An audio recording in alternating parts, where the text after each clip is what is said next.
Olá a todos, sejam muito bem-vindos ao nosso curso Investimentos Saudáveis do Básico Avançado. Nesse vídeo de hoje nós vamos estar falando sobre os tempos de estocagem, prazo médio de pagamento de fornecedores e recebimento de clientes e algumas características de giro. Isso daí vai estar relacionado com a forma da gerência da empresa, como que você obtém isso. Primeiramente, para saber essa gestão aí dos ativos ou giro, nós definimos algumas características. Primeiro, a empresa, você tem que conhecer como que é a estrutura dela. Por exemplo, observem bem aquele caso da nossa fábrica de pastel, ou a pastelaria. Nós temos aqui a aquisição do estoque, aquisição da farinha, aquisição ali dos ingredientes para colocar, milho, tudo lá dela. Nós temos um prazo, que vai ser o prazo para pagamento de fornecedores. E depois disso nós temos a venda efetiva do produto. Dentro disso aqui vai ter o ciclo de transformação do produto. Nesse sentido, essa primeira parte é chamada de ciclo econômico. E quando você paga o fornecedor até o recebimento do produto, porque quem comprou aqui pode ter parcelado para pagar daqui a um mês, por exemplo. Então talvez você tenha que pagar o seu fornecedor aqui em 15 dias e quem comprou o produto vai pagar em um mês. Daí então, de 15 dias, que foi o prazo que você comprou até recebeu, até pagar o fornecedor, e de pagar o fornecedor até o recebimento, tem mais 15 dias, porque a venda do produto, vamos supor que foi no mesmo dia aqui, você sobra 15 dias, que vai ser o ciclo financeiro. Ou seja, é o ciclo que você não tem aquele capital recebido ainda do cliente e você pagou com o seu próprio caixa, Ou seja, por isso que é importante sempre estar analisando o capital da empresa e necessidade de capital de giro da empresa. Isso aí são fatores bem importantes. Nesse sentido, do tempo que você fica aí com dinheiro seu armazenado aí com fornecedores, até o recebimento com seus clientes, vai ser chamado de ciclo financeiro. Esse tempo que você leva para pagar os fornecedores, mais o ciclo financeiro, vai ser ciclo operacional. Você também pode somar o ciclo econômico mais o prazo que você leva para receber o produto dos seus clientes. Daí é ciclo econômico também. Então, o ciclo econômico é o prazo médio de estocagem, prazo médio de pagamento de fornecedores, o ciclo operacional menos ciclo financeiro, prazo médio de pagamento de fornecedores é daqui até aqui. Então vai ser o ciclo operacional todo menos o ciclo financeiro. E por último, o prazo médio de contas a receber, que vai ser o ciclo operacional inteiro dividido pelo ciclo econômico, menos o ciclo econômico. Daí sobra só o tempo que você leva para receber em média do seu cliente. Nesse sentido, nós temos um caso muito interessante que é o ciclo financeiro negativo. Uma empresa que tem ciclo financeiro negativo é a Amazon. Isso daí mostra por que ela cresceu tanto. Por que acontece isso? A Amazon, ela, teoricamente, ela não trabalha com o seu estoque ali. Ela pega de uma pessoa, é igual o Mercado Livre, Eles pegam e fazem a ponte. Só que na hora que o cliente paga, ele paga para a Amazon. E depois a Amazon repassa para o fornecedor. Então, antes dela entregar o produto para o cliente, certo? Antes dela entregar efetivamente ou pegar esse estoque e passar para o cliente, ela tem um recebimento. Então, o ciclo financeiro dela é negativo. Ela recebe para depois pagar o fornecedor. Então, é um caso muito especial aí da empresa, Isso daí é uma das características fortes desse setor. O que pode ajudar num ciclo financeiro negativo ou menor, porque empresas que trabalham com a transformação do produto é muito difícil ter um ciclo financeiro negativo, mas ele pode ter um ciclo financeiro menorzinho, que logo leva a uma menor necessidade de capital de giro. Negociações com fornecedores, tem uma boa negociação, perfil de modo de pagamento das empresas, como que ela está pagando os fornecedores e agilidade nas atividades operacionais, porque se ela transforma muito rápido e vende o produto, isso daí leva a um menor tempo de ciclo financeiro. Então isso daí também está relacionado com uma otimização da gerência da empresa, Então, se tem duas empresas do mesmo setor que tem as mesmas características de margem, de retorno, de tudo, mas o ciclo financeiro dessa daqui é menor, isso vai ser um ponto a mais para aquela empresa. Ou seja, isso daqui serve para a gente fazer um tipo de desempate entre as empresas, né? Conseguir ver onde que ela está tentando fazer uma gestão, como que ela está mudando a gestão dela para melhorar as características dela. Se aumentando o prazo de recebimento dos clientes, né? Aqui ela vai aumentar o prazo dela, daí logicamente ela vai aumentar o ciclo financeiro. Daí com isso daqui, será que ela consegue aumentar a margem líquida, a margem EBITDA dela? Se o ciclo econômico aumentou, né, será que ela consegue um prazo maior de pagamento para os fornecedores? Será que ela consegue uma margem bruta maior? Porque se ela tem um ciclo econômico maior, ela talvez está adquirindo mais estoque, né? Isso aí tem que favorecer em alguma condição, a não ser que a empresa esteja diminuindo a receita dela e tendo um ciclo econômico maior. Daí significa que realmente ela não está conseguindo vender. Mas daí tem que ver também se ela está investindo ou desinvestindo em estoque. Porque se ela não tiver zerado o investimento em estoque lá na parte de fluxo de caixa da empresa, nós temos que a empresa ela realmente não está conseguindo vender mais os produtos dela. Daí então tem que ver o que está acontecendo no mercado. Talvez o produto dessa empresa pode estar passando por uma renovação, então a empresa concorrente que está ganhando o mercado dela, é alguma coisa para você, é um indicador para você estar observando com mais cuidado essas características. Medidas de atividade de gestão, né, estão relacionadas à gerência da empresa, a rotatividade, né, dos produtos, do estoque e a lucratividade da mesma. Porque quando você aumenta ou diminui aí os prazos, acaba que você pode estar aumentando ou reduzindo as suas margens que você estava trabalhando antes. A abordagem é mais uma abordagem gerencial. Nisso daí, nós estamos trabalhando em pares. Giro de estoque é quantas vezes esse estoque se renova em um período. Isso aí que nós vamos calcular. E depois, através dele, nós vamos calcular o prazo médio de estocagem em um ano. Giro de contas a pagar é o que nós vamos calcular. E depois, através desse giro de contas a pagar, nós vamos calcular o prazo médio de pagamento dos fornecedores. Ou seja, os dois estão bem relacionados. Maior giro de contas, menor prazo médio de pagamento dos fornecedores. Mesma coisa para esses. Maior giro de contas a receber, menor prazo médio de conta a receber de contas a receber. Daí nós temos o giro de ativo total e a rotatividade do capital de giro. Esses dois últimos eles estão dissociados dos primeiros aqui, porque eles não vão ter um prazo médio, né?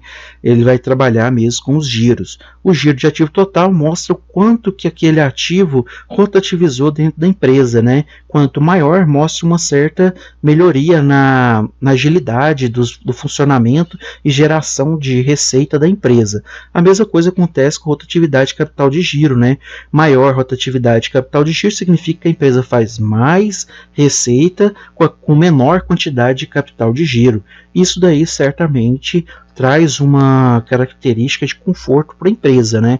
Porque em relação ao setor, se você tem uma empresa com rotatividade de capital de giro de 10 e outra de 8, sendo que elas têm uma estrutura mais ou menos parecida nas partes anteriores, significa que essa daqui ela consegue gerar mais riqueza com menos necessidade de recurso aqui de capital de giro, né, de dinheiro realmente, né, porque ela já teria uma estrutura de estoque muito grande e outras características de prazo com fornecedores bem estruturadas. A mesma coisa acontece com o giro de ativo total, né, nas duas empresas. O giro de estoque, né, mostra quantas vezes a empresa vendeu ou substituiu o estoque durante determinado período. O giro de estoque, nós não temos assim, por exemplo, a empresa Centauro, ela tem 300 tênis de tal, 500 tênis de tal, a gente não sabe isso, mas a gente sabe o quanto que ela tem de estoque quando ela está trabalhando no final do ano. E nós sabemos o quanto que ela comprou através do DRE de mercadoria. Ou seja, se a gente sabe que a empresa tem um tanto de estoque, e ela sabe que durante um ano ela comprou tanto de mercadoria, que foi o custo da mercadoria vendida, a gente sabe que esse custo dividido pelos estoques vai dar a quantas vezes ela renovou esse estoque. Porque se aqui, por exemplo, o custo da mercadoria foi 2 e o estoque é de 1, significa que teve 2 estoques, né, que ela comprou. Então ela teve que girar 2 vezes esse estoque durante o ano. Então é uma forma da gente descobrir o giro de estoque. O giro de estoque pode ajudar as empresas a tomar melhor decisão, né, sobre preço, fabricação, marketing e compra de novos estoques. Porque será que esse estoque ele começa a girar muito rápido? Se começar a girar muito rápido e por algum acaso as margens começarem a reduzir, ou então o lucro mesmo começar a reduzir, ou receita começar a reduzir, significa que a empresa não está conseguindo ter estoque para vender. Ela gira muito rápido, mas isso não é uma eficiência em si, porque a receita dela começou a cair de um ano para o outro, naquela análise horizontal lá de cima. Então, significa que a empresa, na realidade, ela está faltando estoque, ela não está tendo abastecimento suficiente para suprir a demanda. Da mesma forma, né, que se o giro de estoque for muito lento, significa que a empresa tem algum problema ali de, se cada ano que passa o giro de estoque está ficando cada vez mais lento, isso pode gerar um estoque excessivo, perda de produto e tudo mais, né? Então, o giro baixo, né, implica em vendas fracas, possivelmente excesso de estoque. Isso sendo o giro alto implica em vendas fortes ou estoque insuficiente. Daí tem um passo que pode ser positivo ou negativo.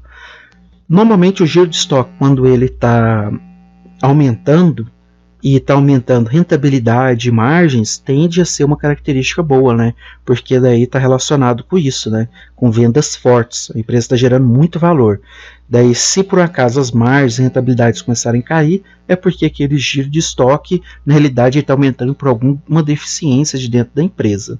Possivelmente, tem que analisar também os relatórios da empresa para ver o que está acontecendo de mudança. Prazo médio de estocagem é bem mais simples, né? Nós não temos quantas vezes renova o estoque.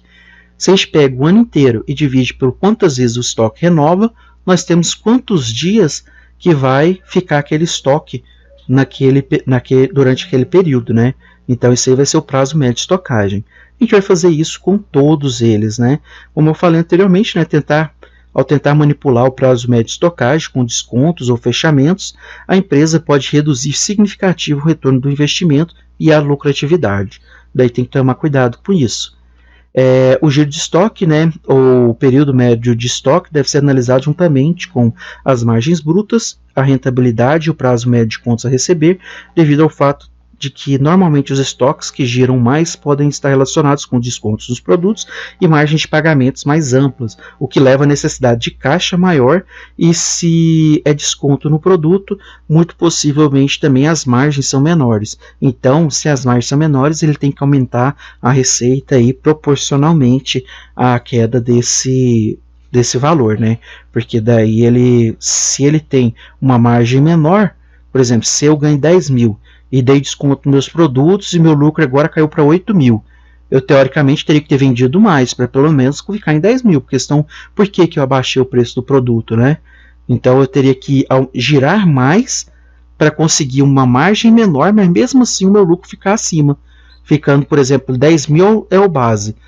Se eu abaixo o preço do produto para gerar mais o estoque, para conseguir mais receita, então teoricamente eu teria que receber 11 mil, mas não por causa da margem, sim porque eu aumentei o giro do meu estoque, né?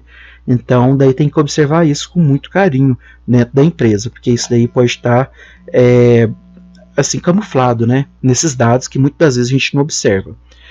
O giro de contas a pagar, né? A forma simplificada de calcular as compras anuais. Giro de contas a pagar é a mesma coisa. Você tem os fornecedores que você vai pagar aí com prazo, e você tem as compras anuais que você fez.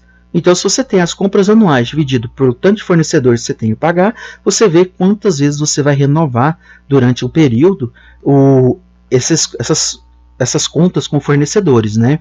Só que as compras anuais não é uma fórmula muito assim, você não tem lá nos demonstrativos, você tem que usar essa fórmula.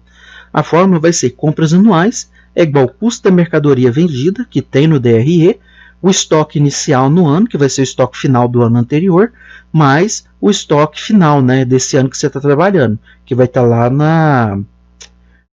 no balanço patrimonial do ano que você final do ano que você está trabalhando. Então, daí você fazendo essa operação, você tem as compras anuais, divide pelos fornecedores e você vai ter o quanto que você vai renovar essas contas de fornecedores suas, em média, né, sempre. Nesse sentido, né, o investidor pode usar a taxa de rotatividade de compras a pagar para determinar se uma empresa possui caixa ou receita suficiente para cumprir suas obrigações de curto prazo. Por quê? Porque se você sabe que essas contas de fornecedor se renovam com esse período, você sabe mais ou menos então ali o quanto que ele vai ter que ter em um determinado período para renovar essas compras de fornecedores. Então sempre ela tem que ter essa quantidade em caixa ali. Um valor muito alto, né, ou que aumenta durante muito tempo, no caso dos giros de conta a pagar, pode ser uma indicação de que a empresa gerencia efetivamente suas dívidas e fluxos de caixa, ou pode não estar investindo novamente em seu negócio. Isso daí também tem que tomar cuidado, porque, beleza, você está pagando muito rápido. Todos os fornecedores ali, vamos supor que você paga em 10 dias, né? Que daí vai dar 360, você vai pagar aí em 36, vai se renovar esses fornecedores 36 vezes. Mas se a margem começa a cair, ou então fica estabilizada durante muito tempo, as receitas estabilizadas, não aumentam as receitas da empresa, não adquire mais market share, né? Que seria o mercado aí, né? Então você não consegue aumentar o negócio. Logo, você não vai ter uma valorização da sua ação. Daí então você tem que observar essa característica aí do mercado. Por isso que aqui embaixo fala que o fluxo não pode não estar reinvestindo novamente no seu negócio, né? Que ele está só preocupando em pagar rapidamente e distribuir dividendos. Daí então tem que observar isso. O prazo médio é a mesma coisa, né? Você tem quantas vezes as contas se renovam, o giro de contas a pagar, né? Que é quantas vezes ela se renova em um ciclo. Você pega um ano e divide por esse ciclo, né? Quantos ciclos tem? Daí vai dar a quantidade de dias, né? Que você normalmente vai ter o período aí para pagar os fornecedores. O prazo, né, relaciona-se diretamente à alavancagem da empresa, pois quanto maior o prazo, mais as empresas estão se alavancando através de capital de terceiro. Isso aí também tem que observar, né, que se ela começar a cada vez aumentar mais o prazo de pagamento de fornecedores, pode ser que ela chegue num problema de insolvência, né? Porque daí sempre ela está ali rotativizando, cada vez mais lento essas contas, e para onde que está indo esse dinheiro, né? Talvez ela está gastando isso aí tudo em juros. Então você tem que observar bem essas características. São indicativos para você observar aonde olhar melhor para identificar o que está acontecendo dentro da empresa, né? Giro de contas a receber, que é o terceiro passo nosso, né? A gente pega as contas a receber de cliente e divide pela receita, né? Receita total é divide a receita total, né? Daí você vai pegar a receita, que é tudo que você vendeu, dividido pela conta a receber de cliente. Você sabe quantas vezes essas contas de receber de clientes você vai ter girado durante o ano. Daí então, em cima disso daí, você tem que pode ser representativo de uma boa gestão se aumentar de forma a não prejudicar as margens ou crescimento das receitas, né? Porque se o giro de conta a receber está aumentando, cada vez aumentando mais, significa que está tendo mais contas a receber de clientes, cada vez mais, né? Só que se isso daí você está girando mais e não prejudica as margens, nem o crescimento de receita é estável, cresce cada ano, e você não prejudica também a sua rentabilidade, você tem uma empresa que está com crescimento sólido, porque cada vez ela está conseguindo rotativizar mais e ter mais clientes. Então isso aí seria bom. Daí também é interessante observar a quantidade de capital de giro, né? Porque se tem contas a receber que está girando cada vez mais rápido, ela vai ter também uma necessidade menor de capital de giro, porque a contas a receber mais longa, você precisa de um capital de giro maior. Com prazo longo, né? Se ela reduz, por outro lado, se ela reduz consistentemente, mostra que a estratégia está em fornecer mais prazo para os clientes. Nesse caso, novamente, tem que ser observado, né, se exige um aumento das margens ou um crescimento das receitas e também da rentabilidade da empresa, que nós vamos estar analisando nos próximos vídeos.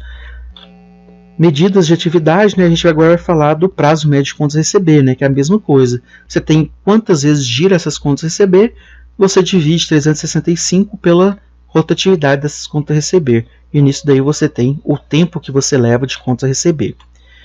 Temos que observar que este prazo esse prazo está sendo melhorado, a um custo das margens. É igual a gente falou anteriormente, né? Que não pode estar melhorando esses prazos em custos das margens e rentabilidades, a não ser que seja proporcional, né? Você reduz a margem, mas o tanto que você consegue aumentar da sua receita é tão grande que compensa reduzir a sua margem. Daí tem que observar essas duas características, o aumento da receita e dos lucros seu, né, tem que ser o lucro mesmo, não da margem. O aumento do lucro tem que ser maior do que a redução da porcentagem em margem. O giro de ativo total, né? Esse aqui é muito bacana para a gente observar, por exemplo, empresas que precisam de uma estrutura muito grande, transmissoras de energia, porque a venda dela está relacionada com os ativos totais, né? Que muitos deles são ativos fixos, igual a estrutura de transmissão de energia.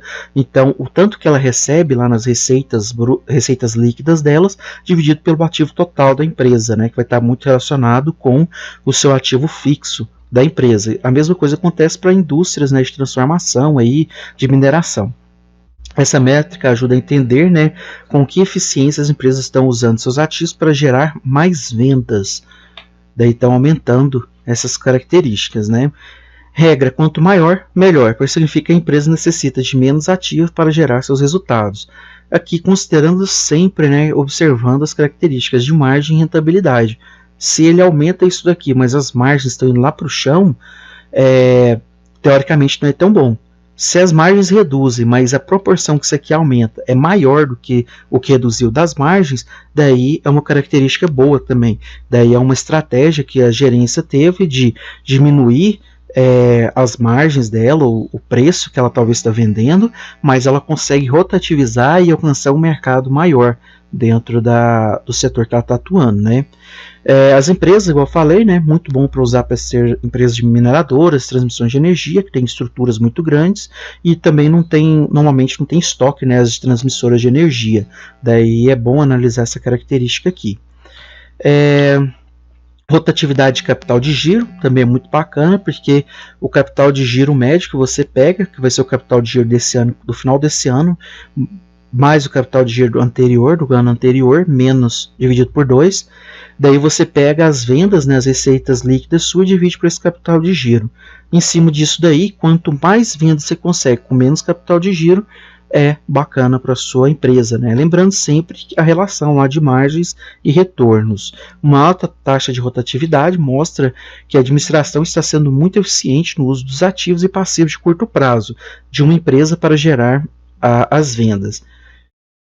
Por outro lado, uma taxa baixa pode indicar que as empresas estão investindo em muitas contas a receber e estoques para apoiar suas vendas, o que pode levar a uma quantidade excessiva, né, de dívidas incobráveis ou estoques obsoletos. Daí então tem que observar, né, como que está tendo isso daí. Se normalmente tiver uma alavancagem tão grande dessa forma aqui, nos indicadores de solvência de curto prazo vão começar a ser ativos, né, vão começar a indicar isso, e também algumas margens vão começar a cair, margens líquidas também começa a cair em cima disso daí, e daí acaba que também a rotatividade do estoque ele começa a ser afetado, né, começa a diminuir, ou seja, o prazo médio de estocagem começa a aumentar. Daí isso daí é porque a rotatividade do capital de giro está aumentando sem uma análise, sem um crescimento sustentável e saudável aí com a empresa.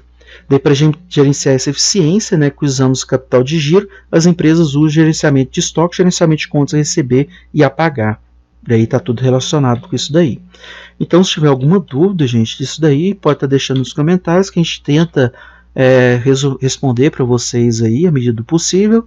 E bom estudo para vocês e obrigado. Até a próxima.